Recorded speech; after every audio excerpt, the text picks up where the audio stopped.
అందరికీ నమస్కారం. సక్సెస్ సెలబ్రేషన్లో ఏం మాట్లాడాలి ఎప్పుడైనా చెప్తారు that it is one opportunity. 10 years నుంచి వెయిట్ చేశాను డైరెక్షన్ చేయాలని, అండ్ ఇప్పుడు ఆపర్చునిటీ దొరికింది and to do it with such a big star.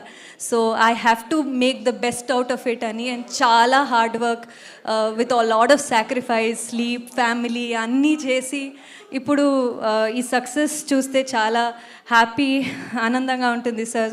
మిమ్మల్ని చూస్తే my best wishes for you, and hopefully we get to create more వరాలు like characters in future too. అండ్ ఇలాంటి ఒక హార్డ్ వర్కింగ్ డెడికేటెడ్ డైరెక్టర్కి మంచి టీం కూడా ఉండాలి. సో అలాంటి మా డైరెక్షన్ డిపార్ట్మెంట్ అందరూ they made sure they got all the characters, all the characterizations, continuity looks అన్నీ